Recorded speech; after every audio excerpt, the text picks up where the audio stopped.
Hello everyone, welcome to Academia Unplugged, a platform where real scholars get to tell their real stories, and a platform where we get to meet our real scholars that get to tell their real stories. If you're a returning subscriber, welcome back team, welcome back unplugger, sorry. And thank you so much for sticking up with us. Thank you so much for watching, and thank you so much for engaging with us. I have gotten all of your comments and all of your suggestions. And if it is your first time rather to see this video, or if you are seeing us for the first time, hi there, we are very warm and we're very nice. Please consider subscribing to the channel and being part of the family. We are currently on the road to 100 subscribers, so please subscribe, share, like, comment. Firstly, we would like to apologize for taking so long to post. We were out in the field doing some field work, and I'm hoping to share some fieldwork footage with you guys just to show you what we do when we are in the field. But not to worry, we are back now, and our first video is right after this. And today on the platform we have, for the first time, a professor. His name is Professor Musakwa, and he is a full professor at the University of Johannesburg at the Department of Geography, Environmental Management and Energy Studies. So you sit back, relax, grab your coffee, grab some tea, and grab some cake, and enjoy this episode. Bye.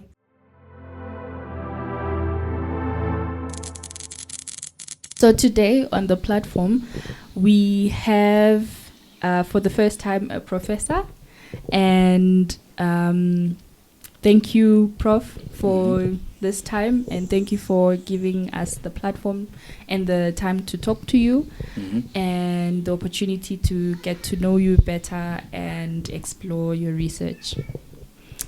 So to start, I'm going to read out your bio. Just a bit about yourself, and maybe if you want to correct something, you can correct afterwards, or let us know if you have any additional information that you would want us to know, and then we can take it from there. So Prof's name, and is it okay to address you as Prof going forward? Yeah, with the surname. Prof Musakwa. Yeah. Okay. Even with the first name, I think that's okay. I think Prof Musakwa is okay. So Professor Musakwa is my supervisor from my master's until now, and he is currently working as a full professor at the University of Johannesburg at the Department of Geography, Environmental Management and Energy Studies. Prof Musakwa has his bachelor's from the University of Zimbabwe, and he also has his master's from the University of KwaZulu-Natal and his PhD from Stellenbosch University in South Africa. He, as I said before, he is currently a professor at the GEMS department at UJ. This is in Auckland Park, South Africa. And he holds exactly his PhD in Geography and Environmental Studies from Stellenbosch University. And currently his main research focuses on ecosystem services, environmental degradation, landscape change and climate change, sustainable development and livelihoods. A major focus of his research is also the use of Earth observation, GIS, and machine learning in environmental management and smart mobility. He also has been a principal and co-investigator on several research projects on his focus areas. Prof Musakwa is a former visiting research fellow of the World Academy of Sciences, German Research Foundation. This is the TWAS-DFG fellowship. He's also been a member of the International Geographical Union, the IGU, Commission on Geography for Future Earth, coupled with Human Earth Sciences and Human Earth System Sciences for Sustainability. He is also on an editorial board. He's also an editorial board member for the Geospatial Information Science Journal and Geography and Sustainability Journal. His research interests, as I've mentioned before, are ecosystem services, biodiversity conservation, landscape and climate change, sustainable development and livelihoods, GIS and machine learning, as well as smart mobility. Professor Musakwa has well over 50 publications and a lot of grants that he has attained since his master's, and he also has graduated PhD students, master's students, and honor students, and he currently has like a cohort of PhDs that he is expecting to graduate very soon. Prof, congratulations on such an impressive bio, an impressive resume. This is I think for me, it's very inspirational to look at and to see all the work that you've done since 2013 up until now, since when you were also doing your PhD. I think it gives me hope that it's possible to get to where we are right now as young academics. So do you have anything to say or anything to add before we continue? Maybe perhaps just to elaborate on the research. So my research focus is on the relationship between human beings and nature. So for example, how the communities around national parks relate with the national parks, the management, how human beings relate with wildlife, with vegetation, and also how human beings sustain themselves from nature. It could be naturally, or it could be maybe from agriculture. So the other focus is also on conservation. So the question that we normally ask is, whose conservation is it anyway? Is it for the conservation officials? Is it for the community? Who is it? So it's a big question that we always ask. So because conservation has moved from fortress conservation to community-based, so there are many intricacies in this because these people, they often face a lot of costs like human-wildlife conflict and the like. We also look at climate change. Climate change is a big issue, particularly around remote communities in the Greater Limpopo Transfrontier communities in South Africa, Zimbabwe, and Mozambique. And lastly, we also look at indigenous knowledge or local traditional knowledge. How can it be harnessed to solve some of these problems that we mentioned, perhaps climate change, conservation, and the like. So essentially, those are my research areas. Okay, thank you very much, Prof, for that. And while we are still on the topic, maybe I could pick your brain a little bit, because I have the opportunity and I don't see why not. I know, I mean, you are leading a group that is focusing on the Greater Limpopo Transfrontier Conservation Area. And as you have mentioned, we are focusing mainly on, fortress conservation and how sort of people have to be on the forefront of this conservation and sustainable development. At least I, as an opinion, believe that development is not sustainable development unless the people are involved, especially vulnerable communities. So from your perspective, what inspired this research? For me, what inspired me is to do research that can benefit the communities. Because most of the time as researchers, we just take from the communities without giving back. So a big focus of our research now, is to do research, but with that research, we also empower the local communities so that they can tackle some of their problems, engage NGOs, government officials, national parks, or some funders, because funders always like to invest where they've got information. So a big part is to provide feedback so that the local communities, they empower themselves and they can carry on, because as researchers, I mean, we might not have the capacity to fund projects, but if you empower people, they can look for funding for themselves or even projects. So a big part is not just to take, but if you take the information, we take it back to the community. So, for example, we did research on climate change and malaria in Chiredzi district. We conducted feedback workshops. And that can assist government officials or communities. So even in Masisi village in South Africa, we did some workshops where we conducted SWOT analysis of the villages, and then we packaged that information, and the villagers are now using that information to have dialogue with government officials and so forth. Wow. That's really nice. And I think it's important that we, I mean, as you are saying, what I'm getting from it is that we are able to provide the community members with some sort of a voice so that they are somehow represented in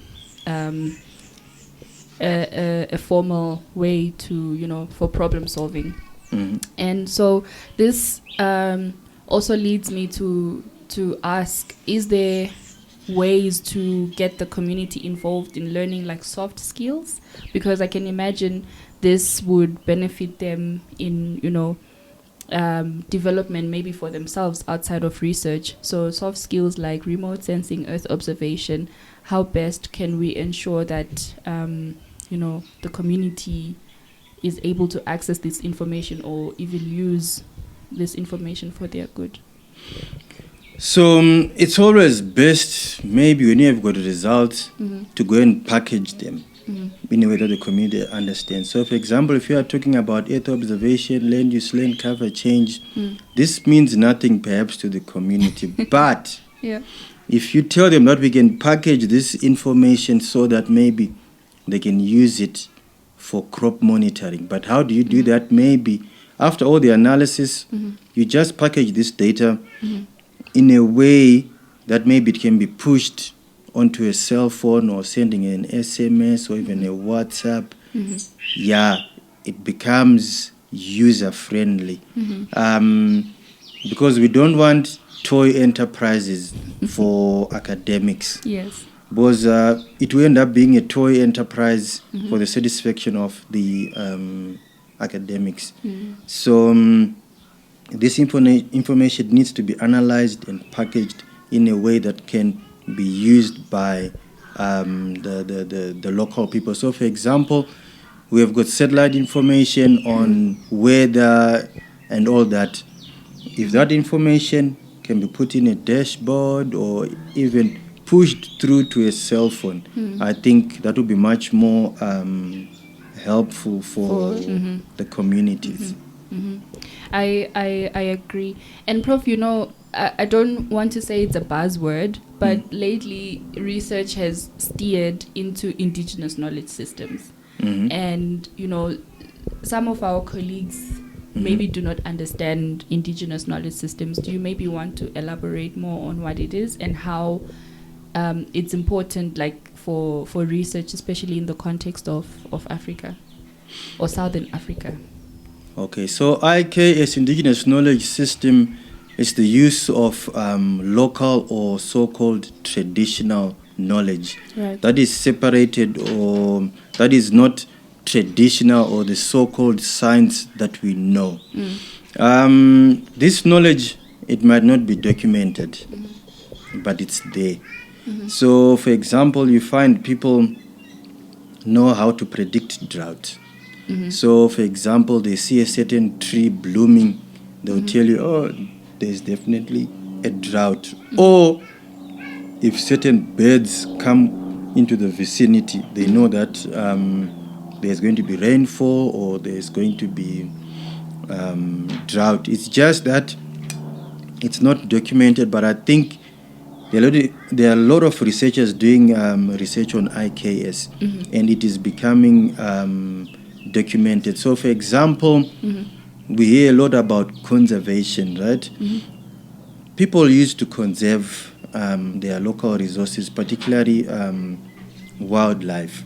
But that story is not told. How maybe perhaps before the establishment of the Kruger National Park, Limpopo National Park, or Gonarejo National Park, people used to carry out conservation.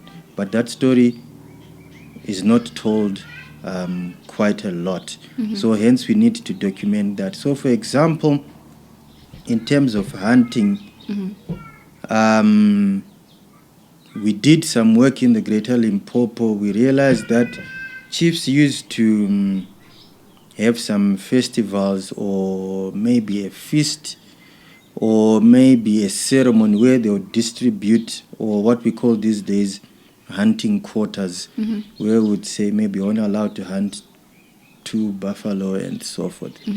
So conservation was already there, and there was regulation, but it's not often told in literature. So that's what researchers are there for, to make these stories known, rather than maybe perhaps lying in a journal paper. But of course, putting it in a journal paper, it now works, and these days we're moving towards open access. So many people are now having access to some of these journals on this information.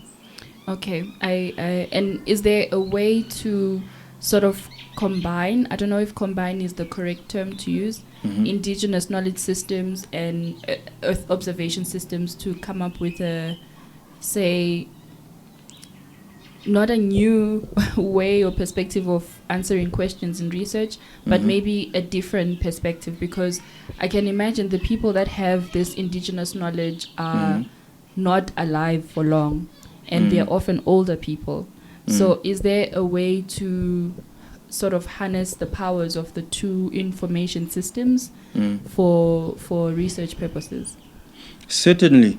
In some of the publications, some of the reviewers have mentioned that, yes, there's IKS, right? Yes. But there's need for verification or comparing it with EO or traditional science. So, for example, temperature and climate data. People have got these records. So what we have also done is maybe to get the weather data from the meteorological departments. And you see that they sort of tally. They go hand in hand. That sort of validates, and I think it's a powerful tool. Okay.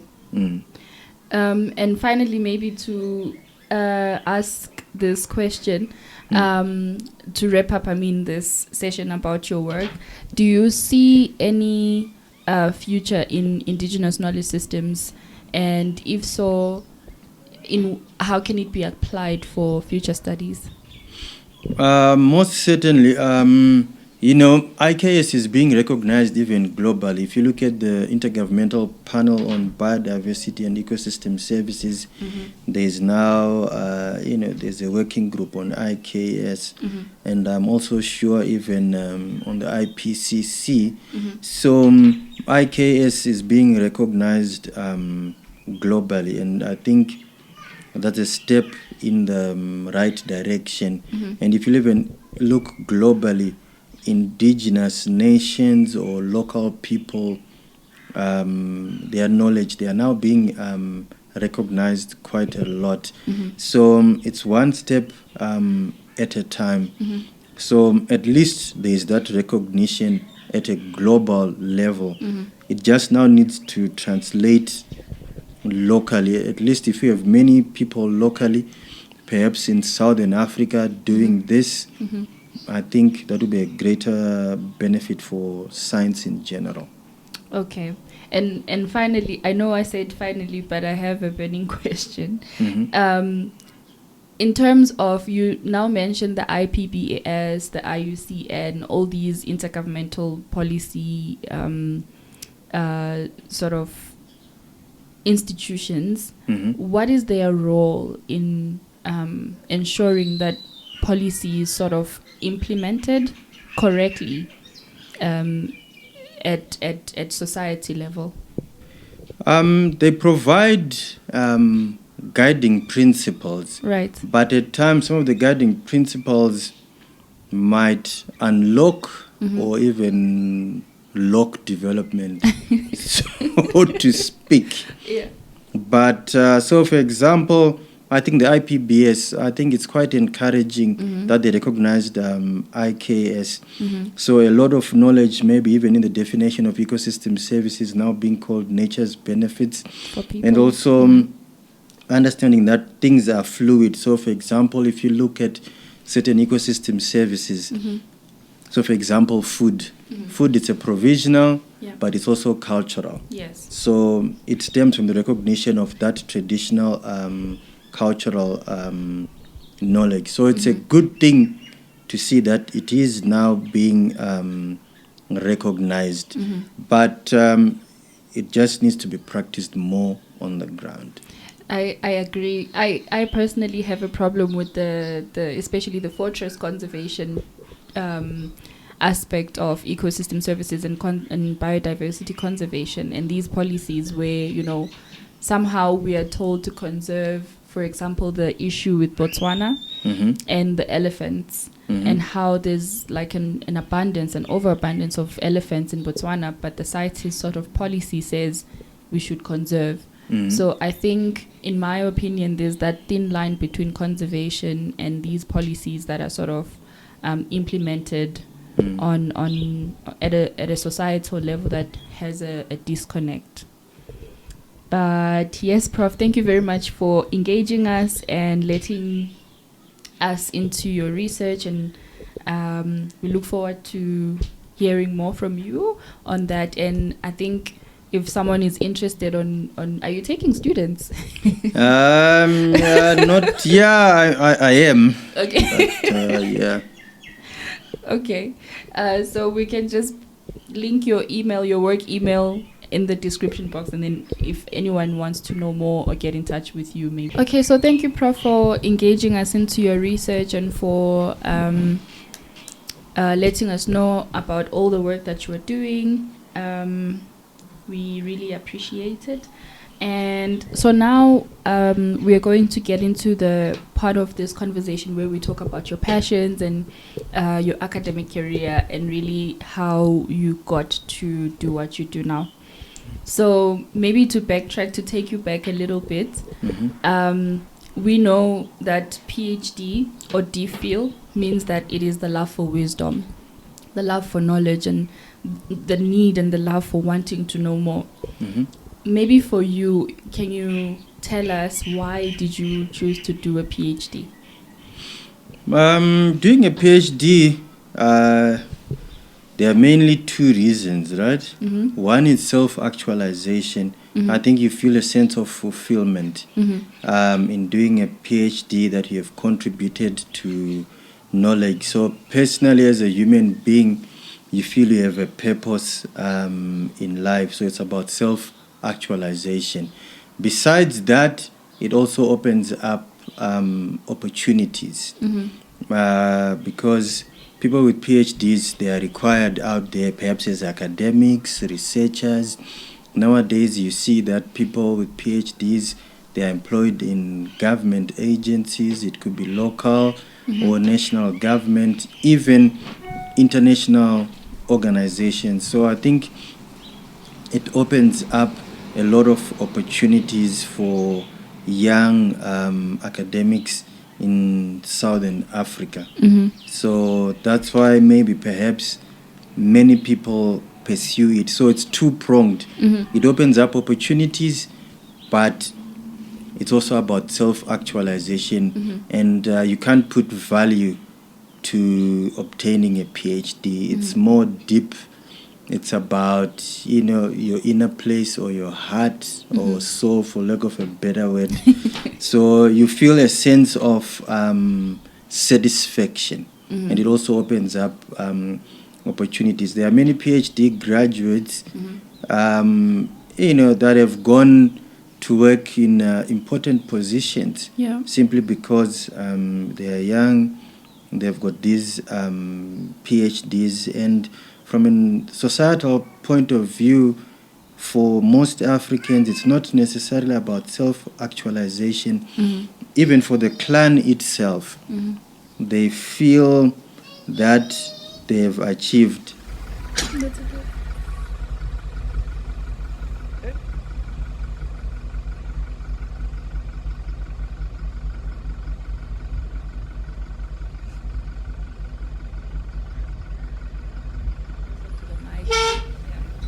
So, for most people or many African people, yes, it's your achievement, self-actualization, but it's also an achievement for the larger clan, so to speak. So you might find maybe in one clan, maybe there might be one or two with a PhD. So it's not only about you, but it's also about family and the bigger clan. But Prof, it sounds nice. It sounds very nice. It sounds rosy and stuff. But from my experience, I think it has a lot of challenges. The journey itself from finishing your master's to transitioning into sort of having to decide between corporate or the academy. How, for you, was the transition easy? Or did you know very early on in your life that you would eventually do a PhD? For me, I knew that I would definitely do a PhD because I think I wanted to contribute to knowledge. Perhaps maybe I didn't want to do something routine because, knowledge evolves. Some of the things that we are researching on, we didn't learn them in school. Yeah. But you pick them up. So, for example, artificial intelligence, I don't know what it is, but, it's trending, and as an academic, you have to read and get yourself up to speed. Even some of these terms that we are talking about, IKS, perhaps we were not taught, but it is the duty of academics to look into these issues and perhaps share with practice or people in the corporate, in the public sector. But certainly there are challenges in PhD. A PhD is not easy. Yeah. I always tell my students, if you have not broken down, then you're not ready to graduate. Because when you are doing PhD, you reach a stage where you are stressed, you are about to break down. But what it simply shows is you are engaging with the subject matter. Right. You have reached that stage. Once you have broken down, then you are ready to graduate because you have put in a lot of work. It's not easy. So you have to publish, reviewers can be nasty. You just need, to hold it up because it's a big challenge. It's not only academics, there are a lot of pressures outside that might be challenging. Combine all those with doing a PhD, it's a huge, weight on your shoulders. So it's always challenging. When you reach that point that you have said, no, I think I'm about to break down, you know that you're about to make it because it's not easy. Is it a must, Prof? Sorry to cut you off. Is it a must that you must reach that point of breaking down? Yeah, you must reach a point where you say, I just want to get done with this PhD because it's not easy. Yeah. It's about contributing to knowledge, even in life, even working in the corporate world. I might not have experience there, but you really need to feel that, you've invested a lot and maybe I've reached the pinnacle. I can't invest anymore in this PhD. Yeah. If I'm asked to do that, perhaps I'll be admitted into a mental institution. So maybe you now know that you have reached that level. So, for example, publications are not easy. Yeah. So many people get comments and they can't, withstand or maybe absorb these comments. So I think we all reach a threshold that, you've reached this threshold now. You can't go beyond. You tell yourself that it's now or never. And most students, they commit to see this through. Because nothing is as maybe boring to see maybe a student, they've reached that level and they're about to give up. But you see they've invested a lot. Yeah. I can confirm I'm maybe reaching that point that it almost feels like I'm giving up. But I look to you as a supervisor to say, no, but you also for sure reached a point like this and you survived and you're here. And I think, that's very inspirational for me. And I think I also speak on behalf of all your students to say we get really good guidance. And during your PhD, did you ever feel like you were stuck to a point where maybe you didn't have new ideas, you didn't have, you were not maybe innovative in your own perspective? If you did feel that way during that time, how did you overcome that that feeling, and how did you take care of yourself during that period? Yeah, there are many times I got stuck. You can even cry or even to think that you are crazy. So you can be working on a problem, right? For 3 weeks, even months, but that problem is unsolvable. And you think that it's maybe the end of the world. Yeah. So what I've learned is maybe retreat, give yourself a break, or consult with others. Yeah. And then you can have that Damascus moment. So at times I'll say, I've been struggling for 3 months with something. But if I retreat, give myself a break, of course not too long a break, or even consult with your peers, it doesn't matter whether they've got a PhD or not. They can create that spark in you, and you can have a solution. And maybe think about this problem outside the academic environment. Maybe it can even come in a dream, maybe because you have been thinking so much about it, and then maybe you are sleeping, you realize you've got a solution. You just wake up maybe and write it down. But you just need to retreat, because I feel if you continuously attack that problem, I think you might be going nowhere fast. That's true. Prof, I know that you're also an editor of a journal. What is your criteria, let's say, for rejecting a publication? Are you also reviewer number 2, the famous reviewer number 2? The criteria is there's no contribution to knowledge. But how can you tell, Prof? Because I think from a writer's perspective, of course you wouldn't write like such a long piece of work without hoping to contribute some level of knowledge. So what defines the contribution to knowledge as from your perspective? Maybe this can help a lot of us. Hey, this one is a tricky one. So the challenge is, when people are writing, right, you always think that you're doing the best. I don't deny you're doing the best, right? But one might lack guidance or somebody who will tell you truly that you need to adjust here and there. And that's the purpose of the reviewers. They are there to truly judge that work. So one of the things is the methods have to be clear and replicable. So if that is missing, then it's an outright rejection.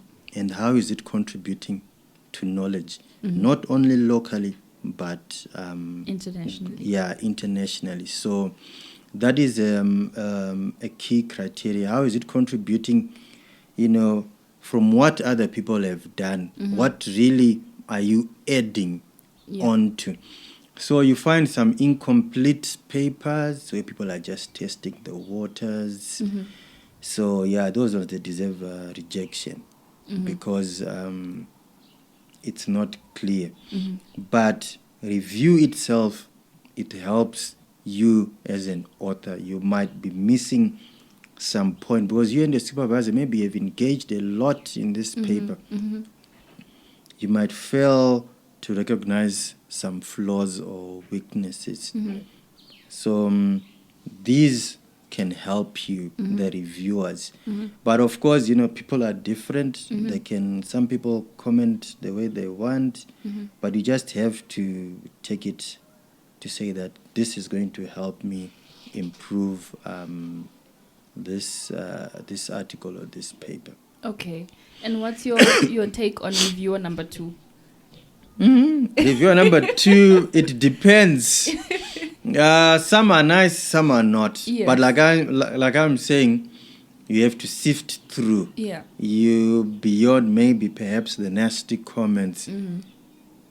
Why is it better? Because it won't help you to be confrontational, because that paper won't be accepted, and those are some of the challenges. But it takes time. Yeah. To deal with these reviewers. So that's why when you graduate, you really feel that you have absorbed a lot of punches. Yes. And you have been cooked. You are no longer half baked. You are fully baked. You have been put in the oven, in a pressure cooker. When you come out, you are a full, ripe and ready project or finished article that can go out there and contribute into the world. Yeah. But has there ever been like a situation where, as the editor, you found that maybe one of the reviewers' comments were not appropriate, or were not, maybe they had some level of personal vendettas and stuff, where you've had to sort of intervene? Not really, but I think it's good just to let people know what other people think of their work. So I think it's a learning curve. So there's not it's not a problem. You can just go and cry it out. So at times you receive a review and then you see that these comments are nasty, right? Yes. You can't attack them there and then because you're not in that space. Yeah. Take time to cry, and then you can look at them later with a fresh perspective, because you should not lose the ultimate goal. The ultimate goal is the PhD and perhaps getting this paper published out. And of course, there are these bumps along the way. They should not derail the project. There's nothing wrong in crying. There's nothing wrong in saying, go and cry it out. Let's look at the comments next week. That's true. But sometimes it can be very demotivating. So that's the role.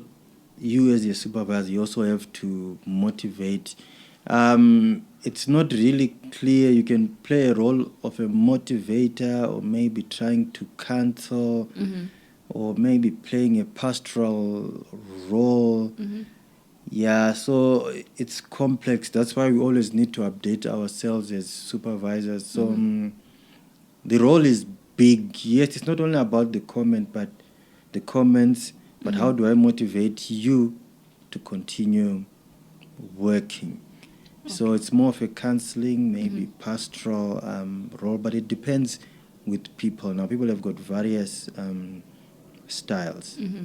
Okay. And Prof, what does progress look like during a PhD for you? Maybe I know for me, I look at like the small things that I do, and I set like very realistic achievables. And for example, waking up is one of those realistic achievements that, okay, at least today I managed to wake up. For you during that time, what did progress look like?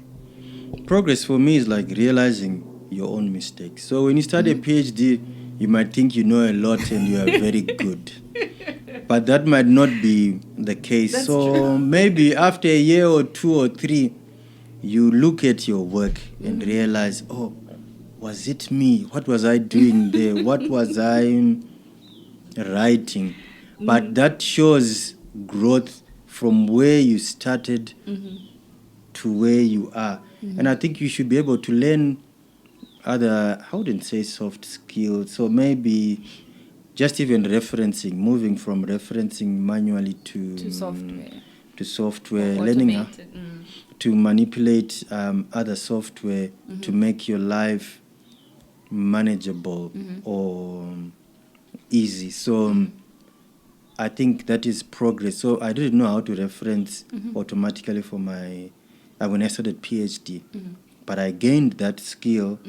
So even up until now, I still have the references of my PhD that I did more than 10 years ago. Oh, wow. So you learn a lot of skills, but you need to be recognized and maybe to self-critique to say, what was I doing there? But now I'm at a different stage. So it's about self-evaluation, self-critiquing. I think you would know your progress. But obviously, we always want to do what is good. We would think that we know a lot. I'm not denying we do, but you just need to mold yourself. Okay. Okay. Prof, and also as a professor right now, I know that having to get to a point where you are, you've had to make a lot of applications for grants or money or funding or something like that for your students or for a project, or you have to somehow be self-sufficient in terms of finances. What sort of advice would you give to a young, say, early career researcher, someone who's just finished their PhD, wanting to do a postdoc or lead a group or something like that? How can they, what is the starting point of a grant application? You obviously need to be trained on how to write a grant proposal, and it's a transition from a PhD to maybe doing research. But for me, this research has to have a benefit to society, because remember, people who are funding this, it could be taxpayers' money. For example, the National Research Foundation in South Africa. It could be the Bill Gates Foundation. It could be any other foundation. They really have to get the value. So it doesn't mean that you don't know.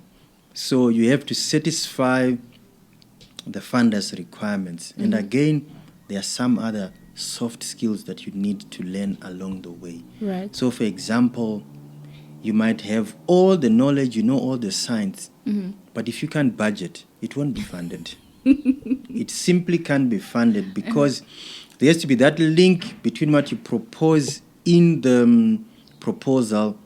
How does it link to the finance? Is there a connection? Because funders need return on investment. So that is a soft skill. You go for training. You ask other people. That's how I go around. Maybe you ask people in NGOs, people, with degrees in accounts, or simply going for training. And also learning from others. These days, you can't succeed as a single person.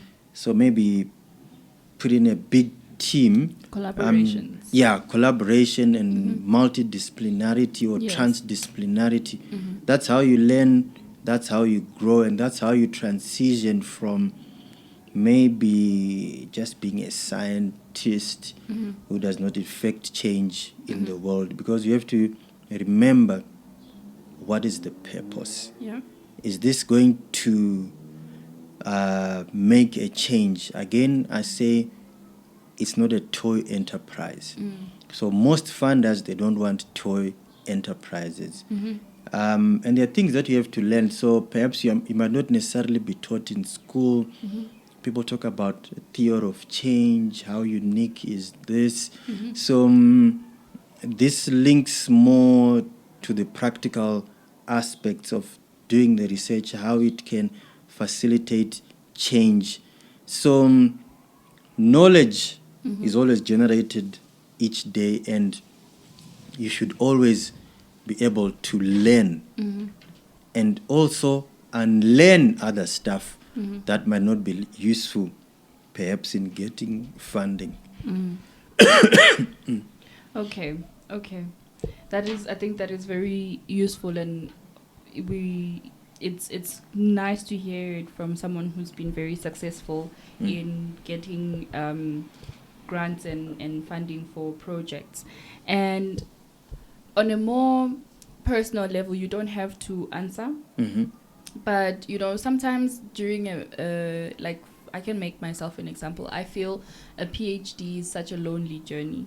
There's loneliness in terms of like your personal life, and also loneliness within your PhD. Sometimes you may find yourself in let's say a PhD group where you focus only on one topic, and other groups are different in that there's different topics and different projects. And sometimes you don't really know how to speak to other people about your research within the same institution. If you have ever felt both types of loneliness, how did you sort of overcome this hurdle? Yeah, loneliness is something that is realistic in academia, particularly for PhD students, because maybe you have transitioned from honors where it was a class. Yeah. Maybe you did masters by coursework, it was also a class, and then now you feel boxed. You are alone, it's you and your supervisor. But remember, the supervisor cannot solve all your problems because they also have other PhD candidates or masters. So what I always encourage is hang around with your peers in that group. Yeah. You might be surprised that maybe Lerato or who else is also facing similar problems, and they've also managed to solve that problem. So you can learn from them. I think that's the biggest resource. But I know it's difficult maybe approaching other people, but within that group, I think you can help each other. And I think maybe as supervisors, you might be working on similar topics or similar projects with other candidates. Yeah. So referring that PhD candidate to others, I think that can work to break the loneliness, or even not within the group, maybe other groups or organizations. So, for example, for my PhD, I was struggling with some spatial statistics.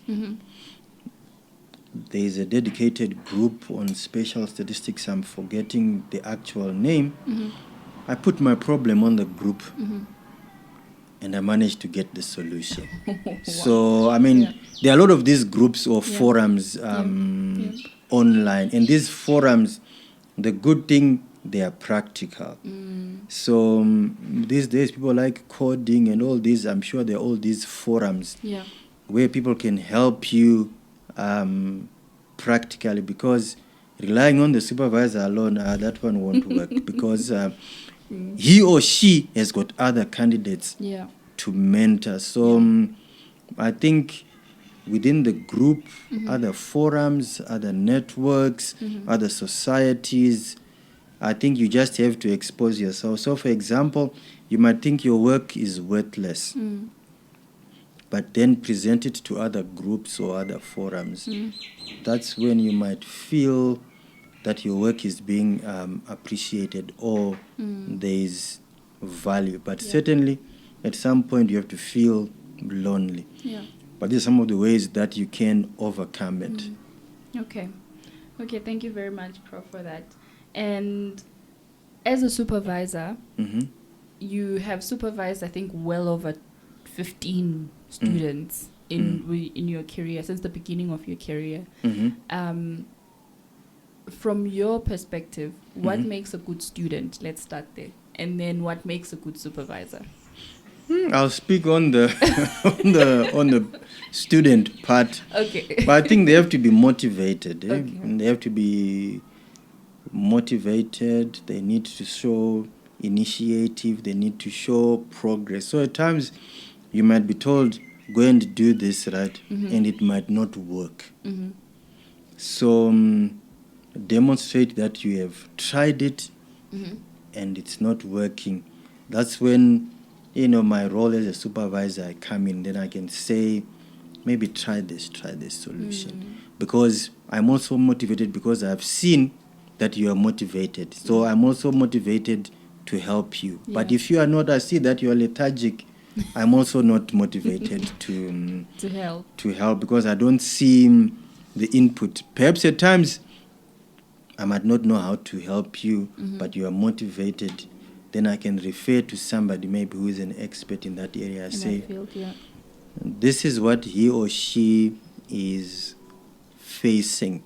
Maybe can you try and help? So if you show interest yourself as the candidate, obviously I'll be invested in this work, I'll be interested in this work. So it's a journey for us together. Also, as a supervisor, I think you have to evolve. Perhaps I think a good supervisor has to evolve, has to learn, and also accept that the PhD candidate knows quite a lot. So evolving. So for me, there are some topics that are emerging. Yeah. I might not have time to invest a lot of time to go and do the analysis and do and read. That's where the candidate comes in. Yeah. So as a supervisor, you have to evolve, you have to learn, continuously evaluate yourself, know your weaknesses, correct your mistakes. So the role of a supervisor, yes, I should be there to advise whether it's good science technically, but you also play a pastoral or counseling sort of role. But of course, I can't solve all your social problems. I might just direct to say maybe what you're facing now, it's a mental problem. Yeah. Go and talk to to the psychology or the, what do you call it, psychiatrist. Yeah, at universities they do have these counseling services or these wellness services. Yeah. So it could even be medical. So you just direct because it's beyond your scope. But I'm sure the candidate would appreciate. But there are many supervisory styles that you might meet. The supervisor might be a celebrity supervisor. Yeah. As a PhD candidate, you need to see that this is the type of my supervisor. How do I work around? This is a celebrity supervisor.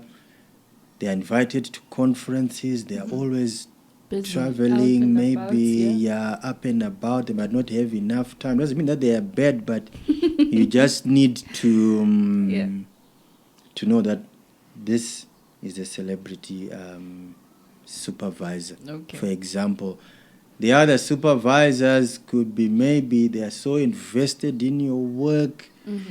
They are with you all the time. It might perhaps even affect your creativity. You just need to know how to handle, because there are many types of supervisors. So I could even be, the supervisor can be disengaged. How do you deal with that? But these are now personal. But universities, they offer these seminars or courses about supervision. It's both us, as supervisors, even as PhD candidates or postgraduate candidates.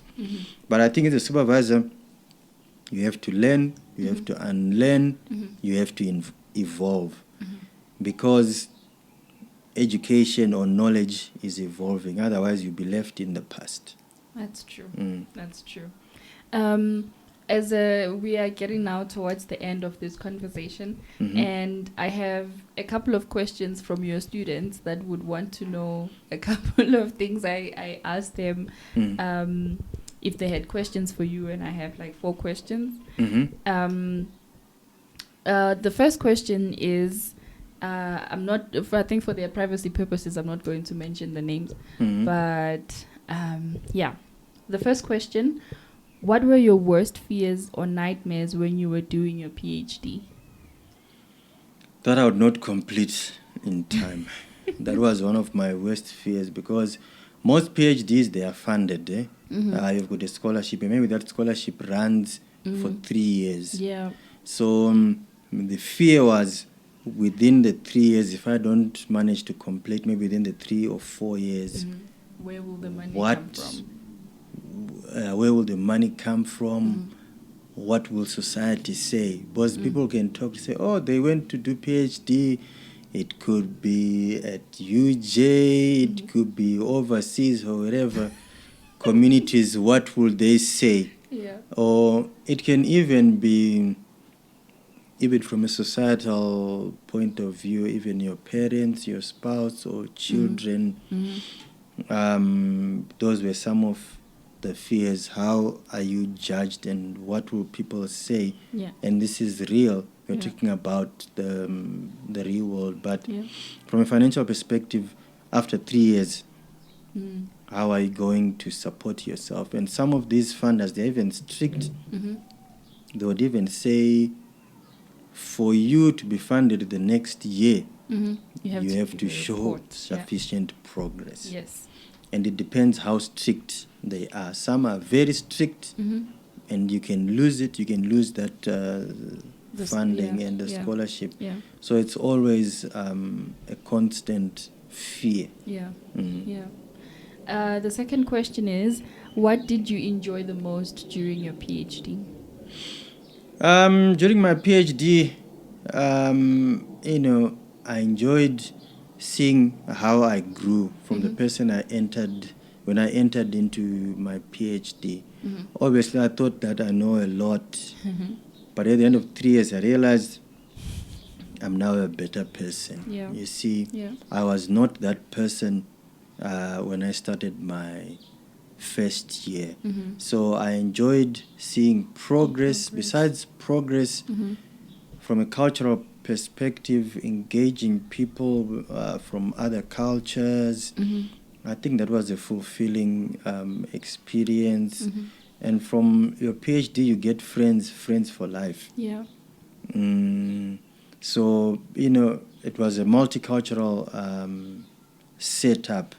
So it's not only about the knowledge, experiencing your surroundings, going to the farms around, hiking, having fun with friends, trying new things, particularly if you move away from your home country or your hometown. I think that is an experience that perhaps money can't buy. You can't put a price on it. And also seeing yourself grow culturally and socially. And I think those are quite valuable experiences. And unfortunately, after your PhD, you think that the PhD was most difficult. It gets harder. Yeah, you get more responsibilities because you've got that PhD. So, yeah. Wow. Okay. That's not encouraging. No, it is encouraging, but remember, you have reached the pinnacle of knowledge. So it's now time to, to share with society, or to share it back, reinvest. You've invested a lot of time and energy. It's not just for you. Other people can benefit as well. That's true. In many ways. You can even provide career guidance, general advice, so to speak. Yeah. And do you have any regrets? Any regrets for doing a PhD? From your PhD, doing a PhD? I don't regret doing a PhD itself. I mean, I don't regret. But of course, you might regret that you wasted a lot of time doing something that was not right or correct during that time. But you realize later that, no, perhaps you should not have done that. But, you can't regret. Maybe if you don't get a job, or if you are not satisfied. But as I said, it's more about self-actualization. But you can look back and say, maybe I should not have done A, B, C. But it's not necessarily regretting, but you can find that you could have done things a better way. That way, maybe yeah, you could regret, but it's a learning experience. It's a learning experience. That's true. And finally, if you had not followed your academic dream, where else do you think you would have worked? What would have been your alternative career choice? Yeah, perhaps aviation Oh, wow. or military, because there's discipline. Just like in academia, there's structure, there's a way of doing things. Yeah. So aviation, there's also that structure, and there's that discipline. Also, the military, I think, or even gone into conservation, I think so. I think there's also that structure. Yeah, I would have done that, but even if I have done that, perhaps I would still further my studies. But aviation, military, yeah, I think there's that structure.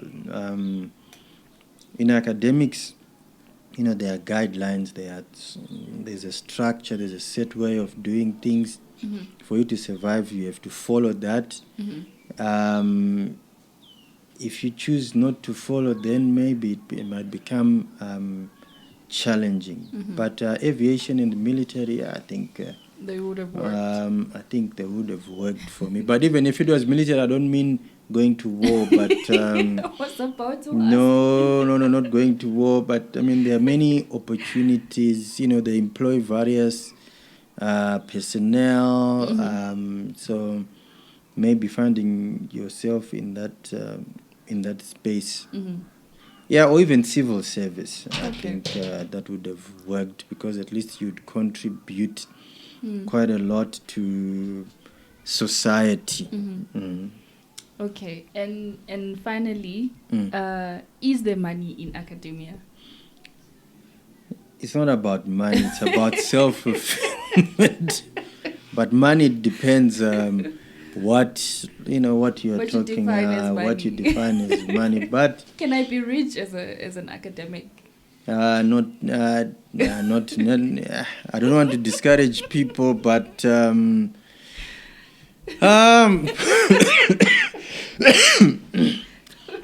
money, that's a difficult one. But I think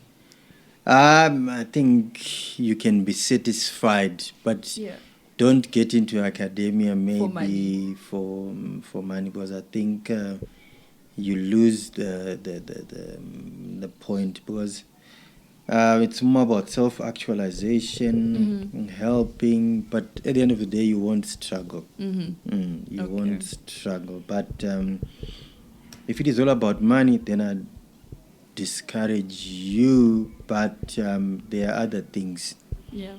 That are better than money. Yeah, there are other things that are... Money should not be the motivation, I believe so. Money should not be the motivation. Yeah.